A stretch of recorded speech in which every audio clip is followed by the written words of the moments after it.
존경하는 국민 여러분, 저는 오늘 비상계엄에 관한 입장을 밝히기 위해 이 자리에 섰습니다. 지금 야당은 비상계엄 선포가 내란죄에 해당한다며 광란의 칼춤을 추고 있습니다. 정말 그렇습니까? 과연 지금 대한민국에서 국정마비와 국헌문란을 벌이고 있는 세력이 누구입니까? 지난 2년 반 동안 거대 야당은 국민이 뽑은 대통령을 인정하지 않고 끌어내리기 위해 퇴진과 탄핵 선동을 멈추지 않았습니다. 대선 결과를 승복하지 않은 것입니다. 대선 이후부터 현재까지 무려 178회에 달하는 대통령 퇴진 탄핵 집회가 임기 초부터 열렸습니다. 대통령의 국정 운영을 마비시키기 위해 우리 정부 출범 이후부터 지금까지 수십 명의 정부 공직자 탄핵을 추진했습니다. 탄핵된 공직자들은 아무 잘못이 없어도 소추부터 판결 선고시까지 장기간 직무가 정지됩니다. 탄핵이 발의되고 소추가 이루어지기 전 많은 공직자들이 자진 사퇴하기도 하였습니다. 탄핵 남발로 국정을 마비시켜 온 것입니다. 장관, 방통위원장 등을 비롯하여 자신들의 비위를 조사한 감사원장과 검사들을 탄핵하고 판사들을 겁박하는 지경에 이르렀습니다. 자신들의 비위를 덮기 위한 방탄 탄핵이고 공직기관과 법질서를 완전히 무너뜨리는 것입니다. 뿐만 아니라 위헌적 특검 법안을 27번이나 발의하면서 정치 선동 공세를 가해왔습니다. 급기야는 범죄자가 스스로 자기에게 면죄부를 주는 셀프 방탄 입법까지 밀어붙이고 있습니다. 거대 야당이 지배하는 국회가 자유민주주의의 기반이 아니라 자유민주주의 헌정 질서를 파괴하는 괴물이 된 것입니다. 이것이 국정마비요, 국가 위기 상황이 아니면 무엇이란 말입니까? 이것뿐만이 아닙니다. 지금 거대 야당은 국가 안보와 사회 안전까지 위협하고 있습니다. 예를 들어 지난 6월 중국인 3명이 드론을 띄워 부산에 정박 중이던 미국 항공모함을 촬영하다 적발된 사건이 있었습니다. 이들의 스마트폰과 노트북에서는 최소 2년 이상 한국의 군사시설들을 촬영한 사진들이 발견됐습니다. 지난달 40일에는 40대 중국인이 드론으로 국정원을 촬영하다 붙잡혔습니다. 이 사람은 중국에서 입국하자마자 곧장 국정원으로 가서 이 같은 일을 벌인 것으로 확인됐습니다. 하지만 현행 법률로는 외국인의 간첩 행위를 간첩죄로 처벌할 길이 없습니다. 이러한 상황을 막기 위해 형법의 간첩죄 조항을 수정하려 하였지만 거대 야당이 완강히 가로막고 있습니다. 지난 정권 당시 국정원의 대공수사권을 박탈한 것도 모자라서 국가보안법 폐지도 시도하고 있습니다. 국가 안보를 위협하는 간첩을 잡지 말라는 것 아닙니까?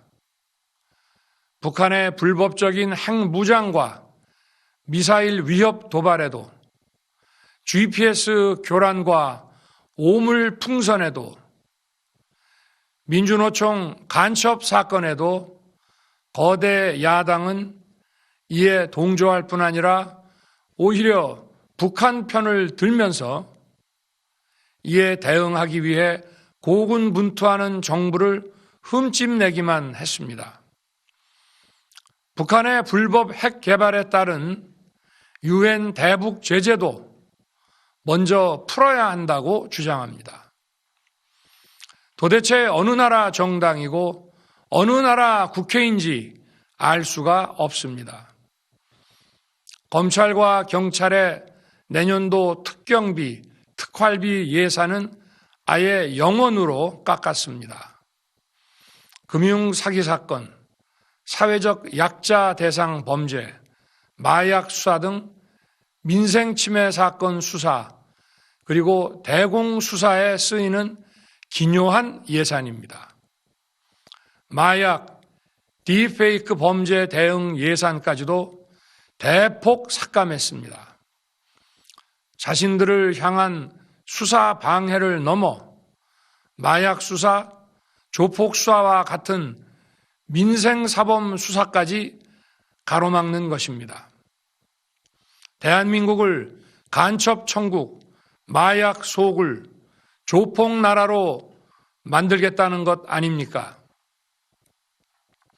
이런 사람들이야말로 나라를 망치려는 반국가 세력 아닙니까? 그래놓고 자신들의 특권을 유지하기 위한 국회 예산은 오히려 늘렸습니다. 경제도 위기 비상 상황입니다. 거대 야당은 대한민국의 성장 동력까지 꺼뜨리려고 하고 있습니다. 민주당이 삭감한 내년 예산 내역을 보면 잘 알 수 있습니다. 원전 생태계 지원 예산을 삭감하고 체코 원전 수출 지원 예산은 무려 90%를 깎아버렸습니다. 차세대 원전 개발 관련 예산은 거의 전액을 삭감했습니다. 기초과학연구, 양자, 반도체, 바이오 등 미래 성장 동력 예산도 대폭 삭감했습니다. 동해가스전 시추 예산, 이른바 대왕고래 사업 예산도 사실상 전액 삭감했습니다. 청년 일자리 지원 사업, 취약계층 아동 자산 형성 지원 사업, 아이들 돌봄 수당까지 손을 댔습니다. 산업 생태계 조성을 위한 혁신 성장 펀드, 강소기업 육성 예산도 삭감했습니다. 재해 대책 예비비는 무려 1조 원을 삭감하고 팬데믹 대비를 위한 백신 개발과 관련 R&D 예산도 깎았습니다. 이처럼 지금 대한민국은 거대 야당의 의회 독재와 폭거로 국정이 마비되고 사회 질서가 교란되어 행정과 사법의 정상적인 수행이 불가능한 상황입니다. 국민 여러분, 여기까지는 국민 여러분께서도 많이 아시고 계실 것입니다. 하지만 제가 비상계엄이라는 엄중한 결단을 내리기까지 그동안 직접 차마 밝히지 못했던 더 심각한 일들이 많이 있습니다. 작년 하반기 선거관리위원회를 비롯한 헌법기관들과 정부기관에 대해 북한의 해킹 공격이 있었습니다. 국가정보원이 이를 발견하고 정보 유출과 전산 시스템 안전성을 점검하고자 했습니다. 다른 모든 기관들은 자신들의 참관하에 국정원이 점검하는 것에 동의하여 시스템 점검이 진행되었습니다. 그러나 선거관리위원회는 헌법기관임을 내세우며 완강히 거부하였습니다. 그러다가 선관위의 대규모 채용 부정 사건이 터져 감사와 수사를 받게 되자 국정원의 점검을 받겠다고 한 발 물러섰습니다. 그렇지만 전체 시스템 장비의 아주 일부분만 점검에 응하였고 나머지는 불응했습니다. 시스템 장비 일부분만 점검했지만 상황은 심각했습니다. 국정원 직원이 해커로서 해킹을 시도하자 얼마든지 데이터 조작이 가능하였고 방화벽도 사실상 없는 것이나 마찬가지였습니다. 비밀번호도 아주 단순하여 1, 2, 3, 4, 5 같은 식이었습니다. 시스템 보안관리 회사도 아주 작은 규모의 전문성이 매우 부족한 회사였습니다. 저는 당시 대통령으로서 국정원의 보고를 받고 충격에 빠졌습니다. 민주주의의 핵심인 선거를 관리하는 전산 시스템이 이렇게 엉터리인데 어떻게 국민들이 선거 결과를 신뢰할 수 있겠습니까? 선관위도 국정원의 보안 점검 과정에 입회하여 지켜보았지만 자신들이 직접 데이터를 조작한 일이 없다는 변명만 되풀이할 뿐이었습니다. 선관위는 헌법기관이고 사법부 관계자들이 위원으로 있어 영장에 의한 압수수색이나 강제 수사가 사실상 불가능합니다. 스스로 협조하지 않으면 진상규명이 불가능합니다. 지난 24년 4월 총선을 앞두고도 문제 있는 부분에 대한 개선을 요구했지만 제대로 개선되었는지는 알 수 없습니다. 그래서 저는 이번에 국방장관에게 선관위 전산 시스템을 점검하도록 지시한 것입니다. 최근 거대 야당 민주당이 자신들의 비리를 수사하고 감사하는 서울중앙지검장과 검사들, 헌법기관인 감사원장을 탄핵하겠다고 하였을 때 저는 이제 더 이상은 그냥 지켜볼 수만 없다고 판단했습니다. 뭐라도 해야 되겠다고 생각했습니다. 이들은 이제 곧 사법부에도 탄핵의 칼을 들이댈 것이 분명했습니다. 저는 비상계엄령 발동을 생각하게 되었습니다. 거대 야당이 헌법상 권한을 남용하여 위헌적 조치들을 계속 반복했지만 저는 헌법의 틀 내에서 대통령의 권한을 행사하기로 했습니다. 현재의 망국정 국정마비 상황을 사회 교란으로 인한 행정사법의 국가기능 붕괴 상태로 판단하여 계엄령을 발동하되 그 목적은 국민들에게 거대 야당의 반국가적 패악을 알려 이를 멈추도록 경고하는 것이었습니다. 그럼으로써 자유민주주의 헌정질서의 붕괴를 막고 국가 기능을 정상화하고자 하였습니다. 사실 12월 4일 계엄 해제 이후 민주당에서 감사원장과 서울중앙지검장 등에 대한 탄핵안을 보류하겠다고 발표하여 짧은 시간의 계엄을 통한 메시지가 일정 부분 효과가 있었다고 생각했습니다. 그러나 이틀 후 보류하겠다던 탄핵 소추를 그냥 해버렸습니다. 비상계엄의 명분을 없애겠다는 뜻이었습니다. 애당초 저는 국방장관에게 과거의 계엄과는 달리 계엄의 형식을 빌려 작금의 위기 상황을 국민들께 알리고 호소하는 비상조치를 하겠다고 했습니다. 그래서 질서 유지에 필요한 소수의 병력만 투입하고 실무장은 하지 말고 국회의 계엄 해제 의결이 있으면 바로 병력을 철수시킬 것이라고 했습니다. 실제로 국회의 계엄 해제 의결이 있자 국방부 청사에 있던 국방장관을 제 사무실로 오게 하여 즉각적인 병력 철수를 지시하였습니다.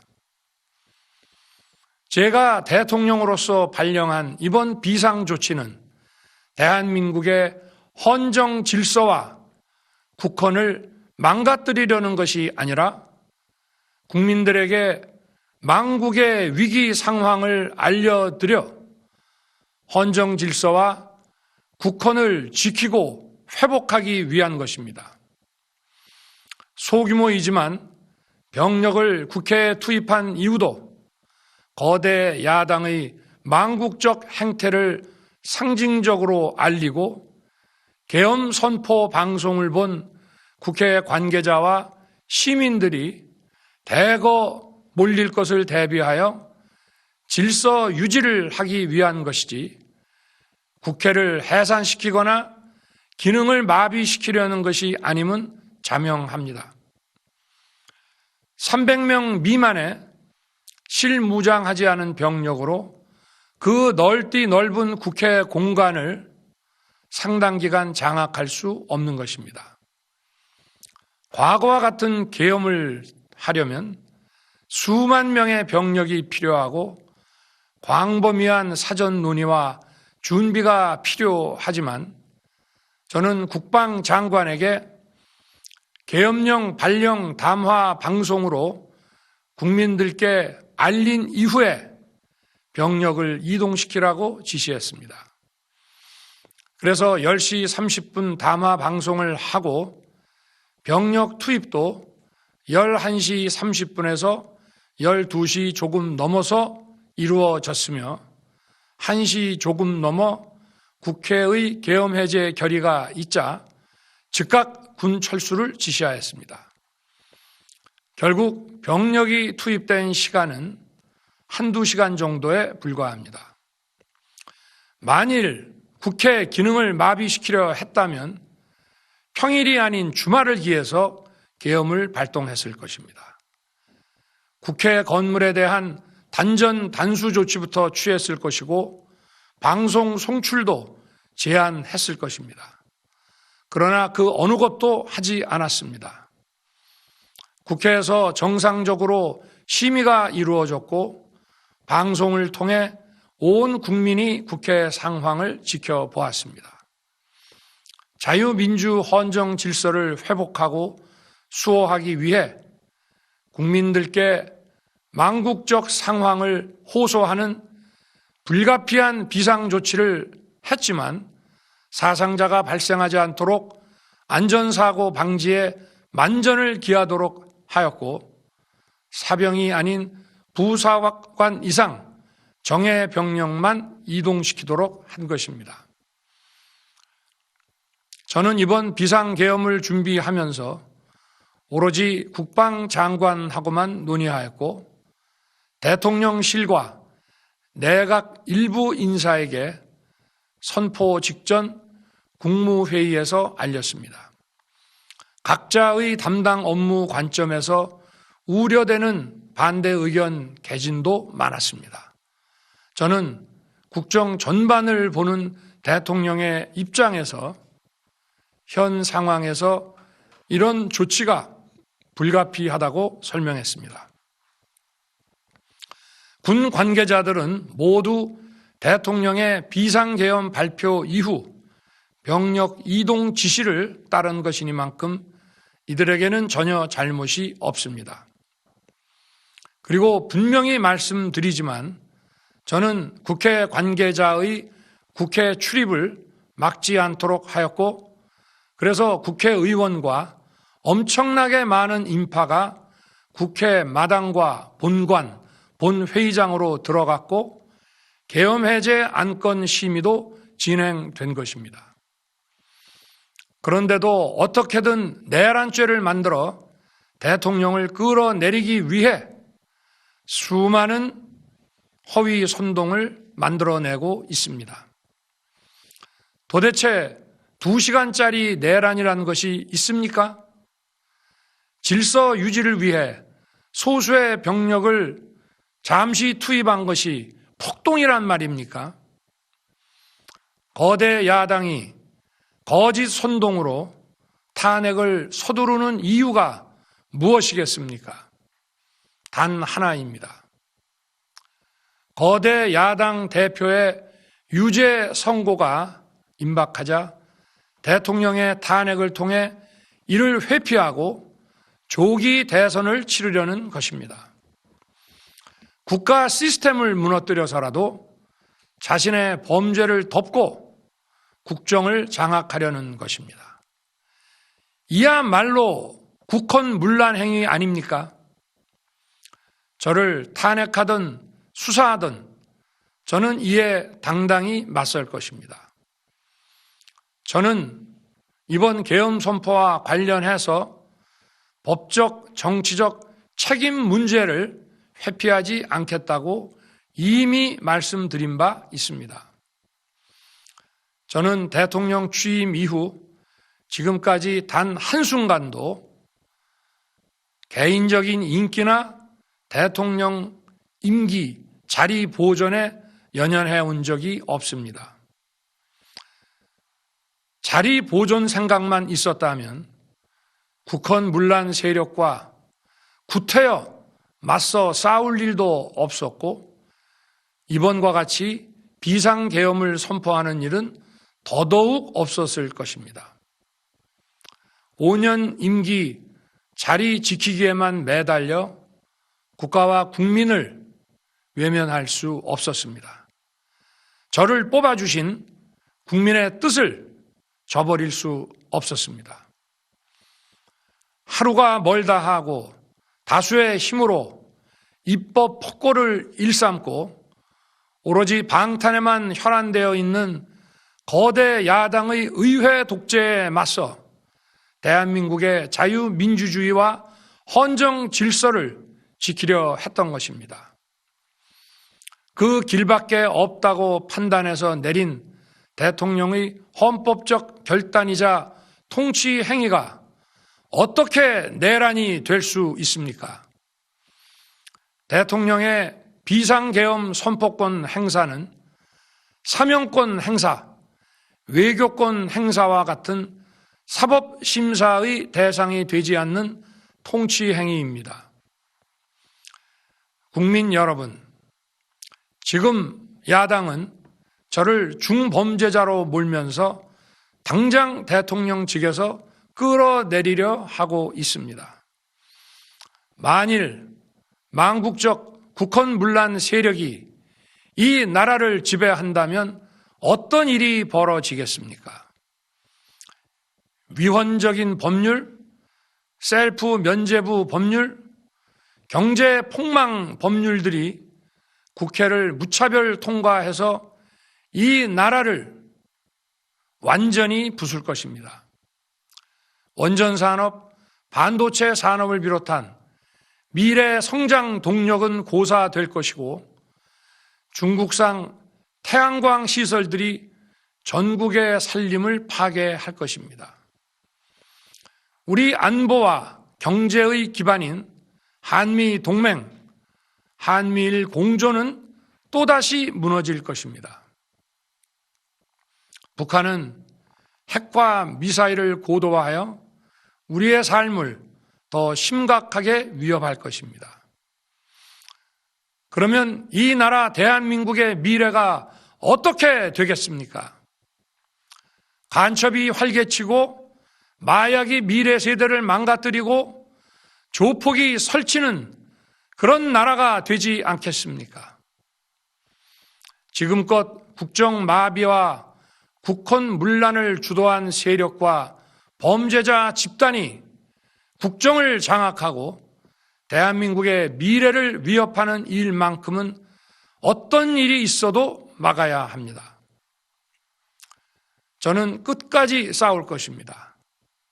국민 여러분, 국정 마비의 망국적 비상 상황에서 나라를 지키기 위해 국정을 정상화하기 위해 대통령의 법적 권한으로 행사한 비상계엄 조치는 대통령의 고도의 정치적 판단이고 오로지 국회의 해제 요구만으로 통제할 수 있는 것입니다.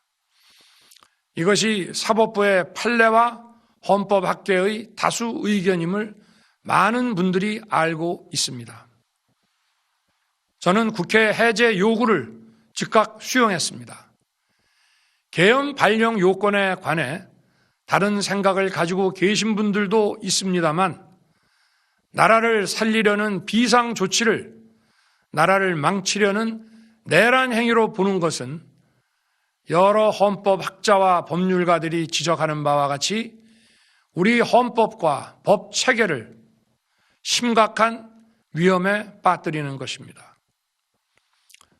저는 묻고 싶습니다. 지금 여기저기서 광란에 칼춤을 추는 사람들은 나라가 이 상태에 오기까지 어디서 도대체 무엇을 했습니까? 대한민국의 상황이 위태롭고 위기에 놓여 있다는 생각도 전혀 하지 않았다는 말입니까? 공직자들에게 당부합니다. 엄중한 안보 상황과 글로벌 경제 위기에서 국민의 안전과 민생을 지키는 일에 흔들림 없이 매진해 주시기 바랍니다. 국민 여러분, 지난 2년 반 저는 오로지 국민만 바라보며 자유민주주의를 지키고 재건하기 위해 불의와 부정, 민주주의를 가장한 폭거에 맞서 싸웠습니다. 피와 땀으로 지켜온 대한민국, 우리의 자유민주주의를 지키는 길에 모두 하나가 되어 주시길 간곡한 마음으로 호소드립니다. 저는 마지막 순간까지 국민 여러분과 함께 싸우겠습니다. 짧은 시간이지만 이번 계엄으로 놀라고 불안하셨을 국민 여러분께 다시 한번 사과드립니다. 국민 여러분에 대한 저의 뜨거운 충정만큼은 믿어 주십시오. 감사합니다.